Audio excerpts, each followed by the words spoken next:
Assalamualaikum warahmatullahi wabarakatuh. Selamat sore Tribuners. Saya Mufti Fauzia kembali hadir menemani sore Anda dalam live update spesial Ramadan edisi hari Jumat 15 April 2022. Tribuners, weekend di bulan Ramadan kali ini waktunya Mufti memberikan sejumlah informasi dan juga rekomendasi lokasi ngabuburit, berburu takjil, hingga wisata yang bisa Anda kunjungi. Pastinya disampaikan secara langsung bersama dengan sejumlah reporter kami di beberapa daerah. Dan inilah live update spesial Ramadan selengkapnya. Ada rekomendasi wisata religi di Jatinegara, Jakarta Timur, Tribuners. Anda ini bisa langsung datang ke Masjid Jami Al-Atiq. Di sana Tribuners bisa beribadah dan melihat bangunan megah di masjid tersebut. Masjid ini berdiri di abad ke-16 dan pada tahun itu kubahnya memang berbentuk prisma, mirip dengan masjid tertua di Demak, Jawa Tengah. Di bagian belakang masjid ini juga sudah ada menara Tribuners dan meski menjadi salah satu masjid bersejarah, namun memang tempat ini tidak dijadikan sebagai cagar budaya. Untuk tahu bagaimana keunikan dari masjid ini sudah tersambung bersama dengan kami ada Miftahul Munir dari Warta Kota. Silakan Miftahul Munir. Baik, rekan Mufti, bisa saya jelaskan Masjid Al-Atiq ini merupakan masjid tertua setelah Marunda dan Masjid Calafi Jayakarta, di mana masjid ini memang mirip dengan salah satu masjid tertua yang ada di Demak, Jawa Tengah, karena bentuk dari kubahnya itu seperti, dan memang warga di sana menduga-duga masjid ini sudah ada dari zaman Kerajaan Demak. Di bagian belakang masjid ini juga sudah ada menara, namun itu bukan bangunan asli sewaktu berdiri, karena memang pada awal berdiri bangunan masjid itu hanya 4 tiang saja yang merupakan menjadi tempat ibadah. Nah, zaman dahulu itu adalah sebuah musola, hingga akhirnya dibangunlah masjid hingga sekarang ini sudah menjadi megah. Nah, di masjid ini juga sudah terjadi beberapa kali perombakan, namun sampai saat ini pihak dari pengurus masjid tidak memasukkan dalam cagar budaya karena ditakutkan ketika melakukan renovasi atau perbaikan akan dipersulit oleh dinas terkait.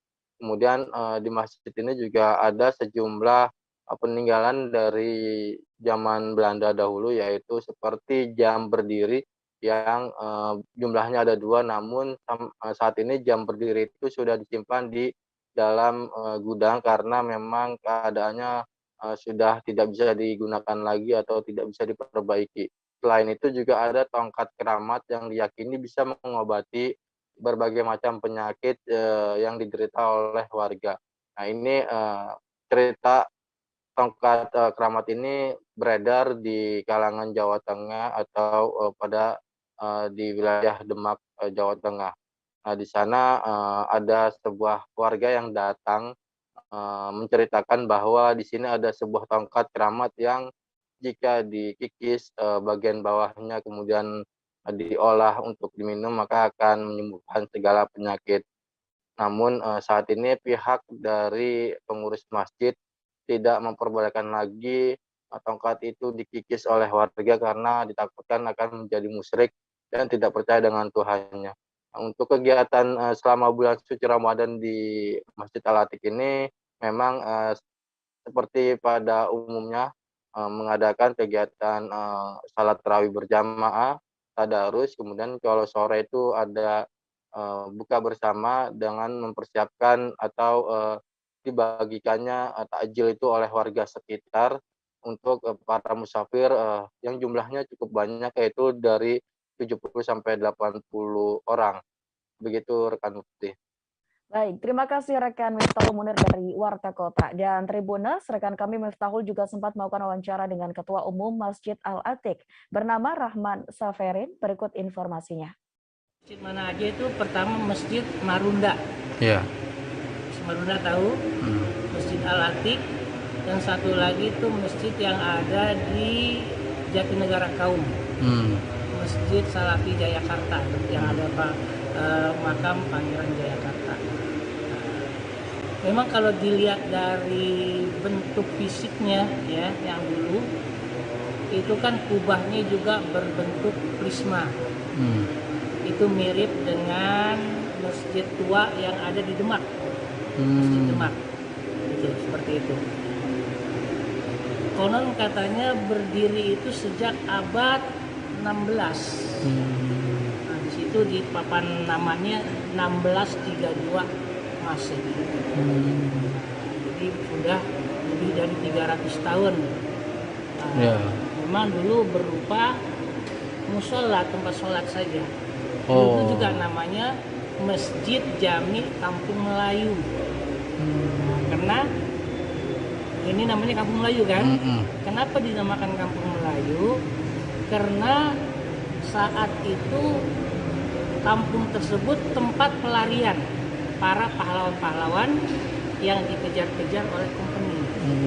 Jadi Kampung Melayu, kampung pelarian, tempat persembunyian pahlawan. Yang termasuk Pitung.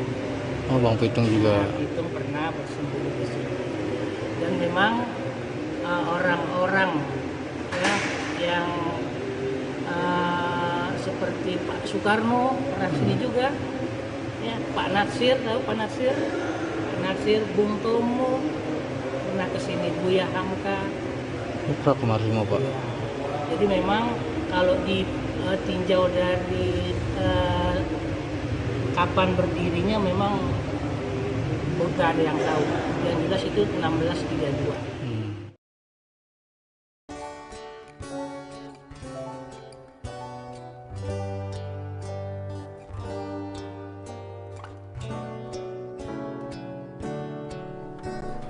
Sorry Mas Iwan, cut dulu bisa? Sorry tapi menurut Lil M nih since kita Ramadan, kayaknya ada kerennya kalau nama Mas Iwan kita ganti jadi nuansa-nuansa Ramadan gitu. Kita udah mikirin sih.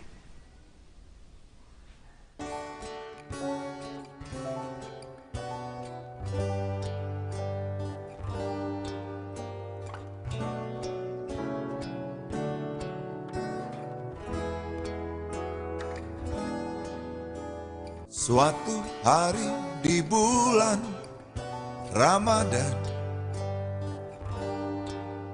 kita berdiri di tepi jalan. Ada sesuatu yang ingin kau katakan. Sorry Mas. Kenapa?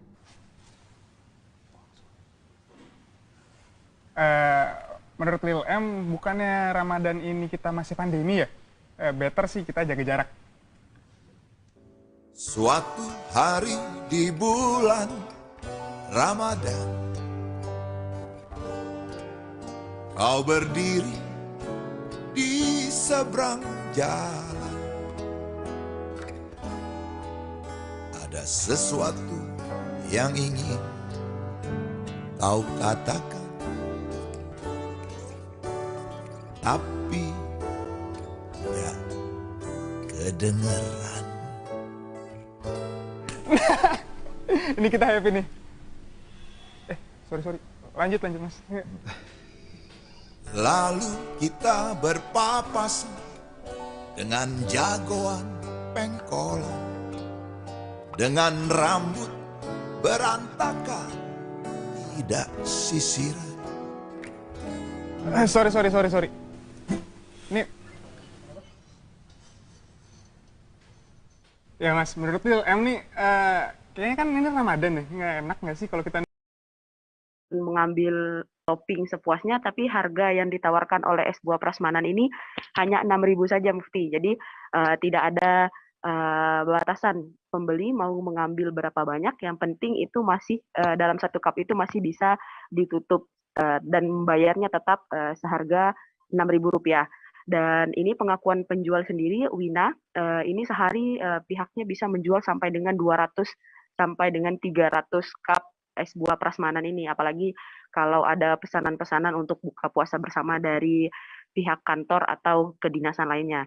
Dan uniknya lagi di sini Mufti dan Tribuners, Wina, si penjual es buah prasmanan ini adalah masyarakat Tionghoa. Jadi bukan masyarakat Melayu yang pada umumnya Muslim, dan di Bangka Belitung sendiri memang banyak masyarakat Tionghoa. Jadi Wina ini penjual es prasmanan ini merupakan orang Tionghoa yang memanfaatkan momentum Ramadan ini untuk berjualan. Sebelumnya es prasmanan ini belum pernah ia jual di pasaran. Nah, dia baru mau jual atau ngetes pasaran itu di momentum Ramadan ini, dan pengakuannya dia benar-benar percaya bahwa berkah Ramadan itu untuk umat muslim memang betul-betul ada. Jadi selama Ramadan ini hampir 2 pekan Ramadan, lebih dari 2 pekan Ramadan ini jualannya es prasmanan cukup laris manis di pasar pagi Kota Pangkal Pinang ini. Nah, untuk masyarakat Kota Pangkal Pinang, masyarakat Bangka Belitung yang tidak sengaja lewat atau sengaja mampir ke pasar Ramadan di dekat kawasan pasar pagi Kota Pangkal Pinang, boleh dicoba nih es prasmanan milik Mbak Wina di daerah kawasan pasar pagi Kota Pangkal Pinang. Demikian, Mufti. Baik, terima kasih Andini Dwi Halsana dari Bangka Pos atas informasi Anda. Baik, Tribuners, kita akan mengintip masjid tertua di Sekadau. Namanya adalah Masjid Jami At-Taqwa. Masjid yang terdapat di Desa Munggo, Kecamatan ini merupakan masjid tertua di Sekadau. Bangunan masjid ini berdiri sejak 1804 silam. Selain itu, masjid yang dibangun oleh Sultan Anum ini juga memiliki keunikan tersendiri. Satu di antaranya yang terdapat pada puncak kubah masjid, di mana terdapat sebuah tempayan di atasnya, namun memang tempayan tersebut dalam posisi terbalik. Untuk tahu bagaimana kemegahan dari masjid ini, kita sudah tersambung bersama dengan rekan kami, ada Marpina dari Tribun Pontianak. Halo Marpina. Ya, halo Mufti. Baik Marpina, silakan dengan informasi Anda Marpina. Oke, baik, terima kasih Mufti dan Tribuners. Nah, Masjid Jami At-Taqwa ini memang merupakan masjid tertua di Kabupaten Sekadau, Kalimantan Barat, di mana Masjid Jami At-Taqwa ini yang dibangun oleh Sultan Anum pada tahun 1804 ini merupakan salah satu peninggalan bersejarah dari Kerajaan Kusumanegara Sekadau. Nah, selain itu, masjid yang memang sudah lama dibangun ini masih aktif digunakan oleh masyarakat. Nah, untuk bentuk bangunannya juga tidak terlalu banyak berubah, hanya pada bagian cat luar dan beberapa tambahan seperti pagar lainnya. Kemudian dari masjid ini juga terdapat kisah yang unik, di mana bagian kubahnya itu berbentuk tempayan terbalik. Konon ceritanya tempayan terbalik ini menjadi pertanda atau makna bahwa masyarakat setempat yang dulunya mengkonsumsi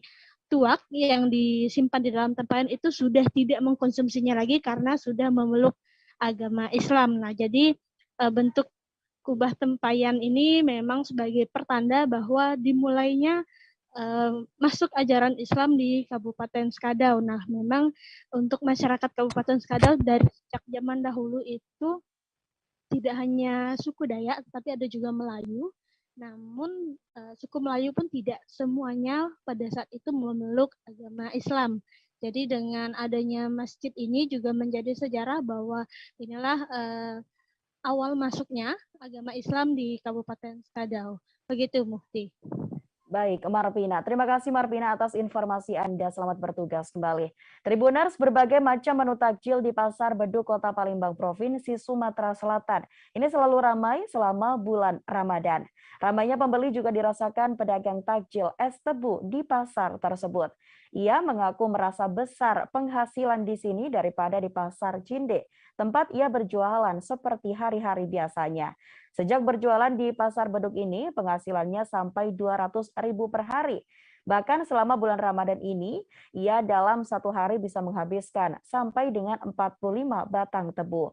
Es tebu ini banyak diminati lantaran rasanya yang manis alami tanpa pemanis buatan. Untuk tahu informasi lengkapnya sudah tersambung bersama kami, ada Widya dari Tribun Sumsel. Silakan Widya dengan informasi Anda.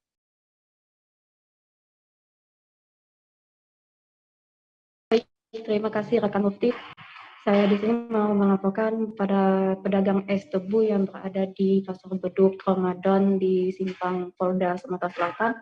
Itu ia penghasilannya lebih besar daripada tempat ia berjualan sehari-harinya. Karena pada penjualan dia sehari-harinya itu di Pasar Cinde Kota Palembang itu bisa penghasilannya mencapai 100.000 per harinya. Akan tetapi untuk semenjak ia berjualan di Pasar Beduk Simpang Polda Sumatera Selatan itu penghasilannya lumayan lebih besar daripada hari biasanya, yaitu sebesar 200.000 per harinya. Ia merasa sangat beruntung jika dia berjualan di sini. Dan juga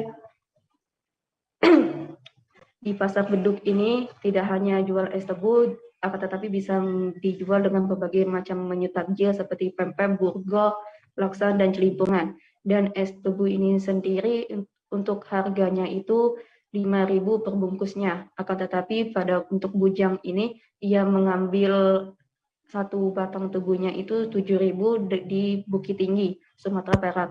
Dan satu batang tebu itu bisa menghasilkan air tebunya sebanyak 3 bungkus atau 3 cangkir. Dalam satu harinya itu ia bisa menghabiskan 45 batang tebu.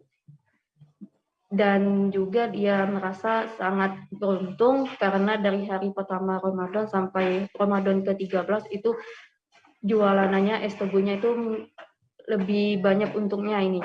Dan juga di dalam pantauan itu terdapat banyak orang yang berbondong-bondong untuk beli es tebu milik Pak Bujang ini. Karena milik Pak Bujang ini es tebunya merasa tidak ada bahan tambahan seperti gula. Baik, terima kasih Mufti. Baik, terima kasih juga untuk Widya dari Tribun Susul atas informasi Anda. Dan Tribuners terkait dengan informasi ini juga ada informasi tambahan dari salah seorang pedagang takjil. Dan berikut informasinya untuk Anda. Pak, sudah lama Bapak jualan sini Pak? Jualan ini bulan Ramadan mana? Bulan Ramadan ya Pak ya? Ramai dah Pak di bulan Ramadan di Bapak jualan di sini Pak? Kadang rame ya Pak ya? Kalau boleh tahu berapa Pak kalau sehari itu Pak? Iya. 200 balik, berarti lumayan apa perbandingan Bapak jualan di Cinde sama di sini Pak? Lumayan yang mana itu Pak? Hampir sama lah. Hampir sama berarti Pak ya? Apa Pak? Kalau di Cinde bulan puasa ini kan nggak laku. Jadi kalau di sini lah setiap hari Pak ya, kalau pasar beduk ini ya. Bapak tinggal di mana ini Pak? Ini pakai menggunakan mesin ya Pak ya? Menggunakan mesin. Ini tebunya dari mana ini Pak? Itu dari Padang ya? Dari Padang ya Pak ya? Untuk satuannya tuh berapa ini Pak? Iya. 7.000. Untuk Bapak jual satu bungkus itu berapa Pak? 5.000 ya Pak, pakai batu es ya Pak. Jadi lumayan Pak ya, sama aja perbandingan Bapak jualan di Cinde sama yang di sini ya Pak ya. Sama ya Pak ya, dengan penghasilannya 200 ya Pak ya. Nah ya. Terima kasih Pak. Tribuners mencari inspirasi mencari busana untuk hari raya ataupun sekaligus berbelanja baju lebaran. Ini Tribuners bisa langsung datang ke kota Casablanca. Bagi penggemar mode fashion, di sini sedang berlangsung pergelaran event modest fashion bertajuk Ramadan Runway mulai tanggal 13 hingga 8 Mei nanti. Dan mengusung konsep The 10th Anniversary of Ramadan Runway, acara ini menghadirkan berbagai koleksi busana dari 10 desainer ternama. Dan Tribuners untuk tahu bagaimana kemeriahan dari acara ini sudah tersambung bersama kami. Ada Pebi Adiliana dari Tribun Jakarta. Silakan Pebi.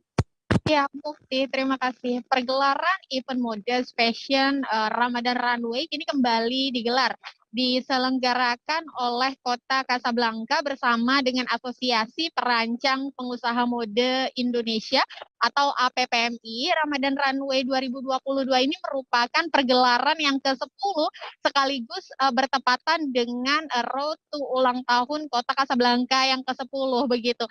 Nah, mengusung konsep The 10th Anniversary of Ramadan Runway, acara ini menghadirkan berbagai koleksi busana dari 10 desainer ternama. Di antaranya ada Poppy Darsono, kemudian juga ada desainer Ivan Gunawan, Gea Pangabean, ada Itang Yunas, Rosmalina by Devrico Audi, kemudian juga ada koleksi dari Jenny Cahyawati, si Sesa, ada dari Siki Purnomo, Lina Sukijo, dan juga Ria Baraba.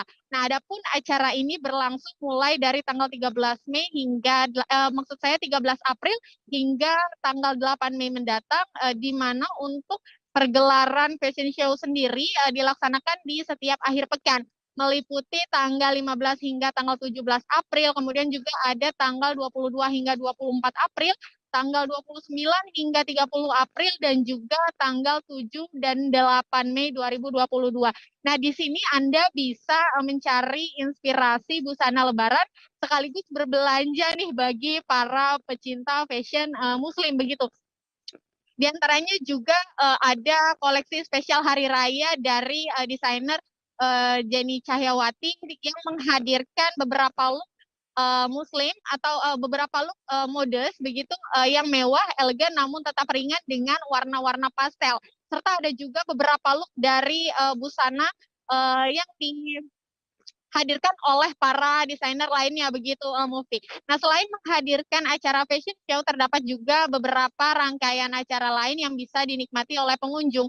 Di antaranya dengan berkunjung ke 10 kapsul collection dari 10 desainer di area eksibisi Ramadan Runway 2022 yang ada di area Grand Atrium Kota Kasablanka. Nah, di sini pengunjung akan dimanjakan dengan berbagai pilihan busana dari 80 brand mode fashion yang bisa jadi pilihan untuk dikenakan saat hari raya begitu Mufti. Baik, terima kasih Pebi atas laporan Anda. Selamat bertugas kembali rekan Pebi. Baik Tribuners, masih banyak informasi yang akan kami sajikan untuk Anda. Sesaat jeda kami akan kembali dengan sejumlah informasi lainnya. Jadi tetaplah bersama kami di live update spesial Ramadan. Oke, apa kabar Bang Ariski di sini untuk strateginya? Kalau saya sendiri di Gimik 37 ini yang semalam baru mulai, saya udah sebenarnya aku nggak ngerasain penangkapan atau penggerbegan atau apapun itu, karena gitu posisinya aku kriteria. Jadi kita mengenal disebut dengan stroke yang tidak berdarah dengan stroke yang berdarah. Stroke yang tidak berdarah itu biasanya ditandai dengan adanya penyumbatan. Kalau itu terjadi di sini mungkin pikirnya tidak ke situ kali ya, tapi kalau di Korea atau di Kamboja itu ada beberapa paper yang saya itu mas, ya. Dulunya tukang koran. Oh gitu ya. Tukang koran. Ya, saya baca itu Pak. Tuh kan pernah baca kan? Ya. Jadi kalau saya jadi pangdam itu udah bersyukur banget. Kasihnya kita sudah terhubung bersama dengan Kasdar Kasau dari Tribun Timur. Silakan Kasdar, informasi Anda. Baik rekan Mufti dan Tribuners dimanapun Anda berada, bahwa di Kabupaten Bone, Sulawesi Selatan ada salah satu tempat yang recommended untuk warga Bone, yaitu di Watampone Green Epicentrum untuk nongkrong pada saat malam hari, karena tempat ini merupakan ruang terbuka hijau yang dikelola oleh Dinas Lingkungan Hidup Kabupaten Bone, Sulawesi Selatan. Nah, di tempat ini Tribuners, Anda bisa menikmati berbagai jajanan dan juga minuman segar pada malam hari. Tribuners, adapun harga jajanan di sini seperti misalnya bakso goreng, bakso bakar mulai Rp5.000, dan juga untuk minuman segar harganya cukup terjangkau, yakni Rp5.000 per gelasnya. Dan Tribuners, Anda juga bisa membawa anak di sini karena terdapat berbagai macam wahana bermain anak di lokasi tersebut, dan tentunya biayanya cukup terjangkau. Ada berbagai macam wahana anak seperti mobil remote ataupun mobil mainan yang bertenaga listrik. Nah, Anda bisa membawa anak Anda di lokasi tersebut yang tentunya juga sangat aman untuk bermain bagi anak-anak. Dan juga ada tempat nongkrong yang khusus untuk orang dewasa di samping ataupun di pojok lapangan yang dulunya lokasi ini merupakan lapangan Persatuan Sepak Bola Kabupaten Bone, Sulawesi Selatan. Nah, begitu rekan Mufti dan Tribuners, selamat sore. Baik, selamat sore juga untuk Kasdar dari Tribun Timur. Selamat bertugas kembali rekan Kasdar. Hadir. Dan lokasinya ini ada di Jalan Manado Tondano, Desa Koka, Kecamatan Tombulu, Kabupaten Minahasa. Tempatnya ini tak jauh dari pusat kota, hanya sekitar 30 menit perjalanan. Dan ada Raja Kelana Riverside ini menawarkan pengalaman berwisata di tepi sungai. Lokasinya pun asri dan berlatar hutan bambu. Cocok untuk Anda yang ingin berlibur bersama dengan keluarga sambil menunggu waktu berbuka. Nah, untuk tahu apa saja keseruan yang ada di sana akan disampaikan oleh rekan kami. Ada Rio Nur dari Tribun Manado dengan informasinya. Silahkan rekan Rio. Ya, terima kasih rekan Mufti. Jadi salah satu destinasi wisata yang ada di Minahasa ini namanya Raja Kelana Riverside. Ini berada di Desa Koka, Kecamatan Tombulu, Kabupaten Minahasa, di mana lokasinya ini tak jauh, sekitar 30 menit perjalanan dari pusat kota Manado mengarah ke Desa Koka. Di sini banyak wahana yang bisa dirasakan langsung oleh pengunjung yang datang. Utamanya tempat ini merupakan tempat makan, tempat bersantap di tepi sungai, karena sajian utama dari Raja Kelana ini adalah tempat yang berada di tepi sungai yang asri, yang latarnya itu hutan bambu, kemudian dibangun semacam kotes-kotes kecil, pondok-pondok kecil yang dari bambu dan beratapkan katu sebagai tempat untuk bersantai. Selain itu, di sini saja disiapkan spot-spot menarik yang instagramable, sehingga pengunjung yang datang bisa memuaskan rasa untuk berfoto, berinstagram, dan diupload ke media sosial. Karena banyak spot-spot di sini juga ada mini zoo atau kebun binatang mini. Ada beberapa hewan yang unik yang dipelihara di tempat ini. Kemudian ada juga bahkan spa yang memang sangat pas karena di tempatnya ini kan alami dan bisa menikmati sambil bersantai, sambil berbuka puasa, bisa menikmati suara sungai, deburan air di sungai yang mengalir, sangat memanjakan telinga. Perasaan rileks itu muncul jika berkunjung ke tempat ini. Dan saya demikian rekan Mufti, laporan dari saya di Raja Kelana Riverside ini. Baik, terima kasih rekan Rio Nur dari Tribun Manado atas informasi Anda. Selamat bertugas kembali. Baik Tribuners, informasi tersebut sekaligus mengakhiri perjumpaan kita pada live update spesial Ramadan kali ini. Nantikan informasi lainnya hanya di Tribun News. Dan selamat menjalankan ibadah puasa bagi Anda yang menjalankan. Saya Mufti Fauzia mewakili kru yang bertugas pamit undur diri. Terima kasih. Wassalamualaikum warahmatullahi wabarakatuh. Jangan lupa like, subscribe, dan share ya.